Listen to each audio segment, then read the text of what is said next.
The fanfare surrounding the House GOP tax plan on Thursday masked a brewing storm in the other chamber. Senate Republicans will have to sway a host of GOP swing votes as they try to jam through their own tax overhaul with almost no margin for error. Fiscal hawks are squawking about how tax legislation could balloon the deficit.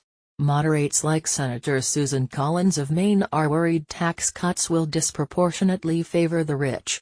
Even an Obamacare-related row could bubble up and trip up passage. While a small handful of Democrats might get on board, it's more likely Republicans will have to go it alone, meaning they can lose just 2 GOP votes before their tax bill tanks.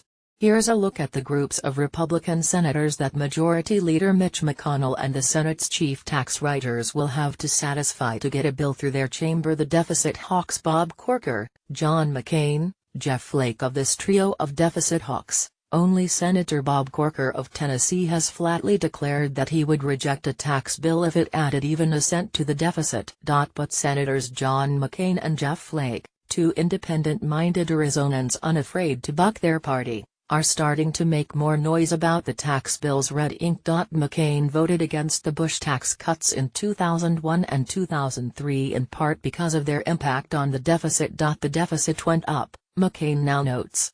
Guess what? I was right. McCain, to be sure, is typically less deficit-minded when it comes to the Pentagon's budget. Newly unencumbered by re-election concerns, Flake has been increasingly warning against simply passing tax cuts, though he's not prepared to reject any deficit-boosting bill just yet. He recalled how he was inundated with a flood of pushback from the alpaca lobby when he pointed out in a recent report that some taxpayers can claim alpaca as livestock for tax breaks. There is a reason for every credit, deduction, loophole in the code, Flake said. There's a reason we haven't done meaningful reform in over 30 years. And it's gonna be tough, but we've got to do reform, not just tax cuts. Everything ought to be on the table. Indeed, these aren't the senators who are privately lobbying the Senate Finance Committee to keep certain pet deductions. Corker stresses that tax writers need to find $4 trillion in loophole closings and make the new tax rates permanent to make a tax reform truly substantive. To do it right, you gotta cut out so many provisions that are there, Corker said. I don't want to be one of those people, like so many people who come to see us and say, I'm all for tax reform, but this is one provision that I don't want changed, which is everybody in the world. The moderates Susan Collins and Lisa Murkowski. The death of Obamacare repeal was largely due to two moderate, vocal GOP women, Collins and Senator Lisa Murkowski of Alaska, who had also teamed up this year to oppose controversial cabinet picks and funding for Planned Parenthood. They could prove equally influential in the coming tax fight. Collins wants any tax overhaul bill to keep the top 39.6% tax rate for individuals making more than $1 million a year, and she sees no need to dump the estate tax that has long been a target of other Republicans. The elimination of the state and local tax deduction, which has proved to be a big obstacle in the House, is also a concern for Collins, who called it a double taxation. I'm not drawing lines in the sand, Collins said in an interview. I'm trying to shape the package that comes out of the Finance Committee. The House plan released Thursday would eventually repeal the estate tax and implement lower limits for the state and local tax break. It would keep the top 39.6% level for individuals. For now, leadership is less concerned about Murkowski, who secured a major perk in the budget measure that set up a tax overhaul, a chance to raise cash by opening the Arctic National Wildlife Refuge to oil drilling.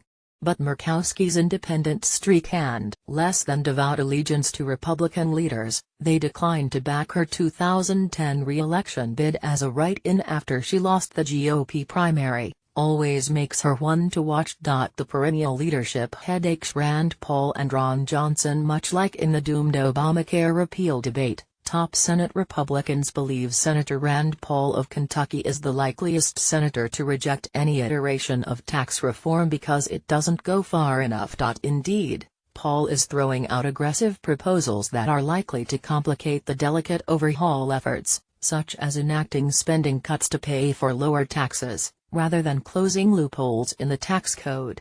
As part of the tax fight, he has also called for repealing Obamacare's individual mandate, an idea that has since spread to Trump's Twitter happy fingers, but is not popular with the Senate's chief tax writers. I would prefer to stay out of the health care process because it's tough enough to do a tax bill, Senate Finance Committee Chairman Orrin Hatch of Utah said in an interview.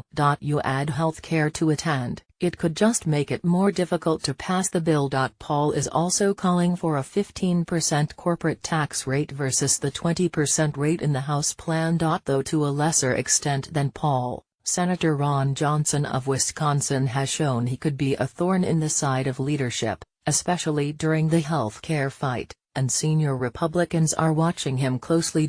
In an interview, Johnson laid out simple, broad priorities for a tax plan that will grow our economy and recognizes, we have to make our business tax competitive with the rest of the world. Several other conservatives besides Paul aren't shy about making demands in high-profile policy fights. The Obamacare individual mandate idea is also being pushed by Senator Tom Cotton of Arkansas, who has the president's ear on a wide range of issues, including immigration and foreign policy. When asked whether he will insist that a health mandate repeal be included in a Senate tax bill, Cotton responded with a grin. "We'll see what the final package looks like," he said. Senator Mike Lee of Utah is lobbying hard for an expansion in the child tax credit with Senator Marco Rubio of Florida, and has a powerful ally in Ivanka Trump.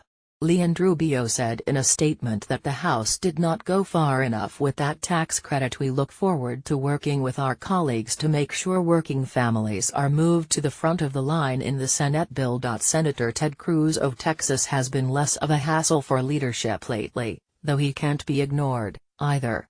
But top Republicans seem less concerned about him mucking up their tax efforts. "I believe our focus should be front and center on jobs, creating economic growth and cutting taxes for everybody," Cruz said in an interview. "I think the key objectives should be economic growth, simplicity and fairness.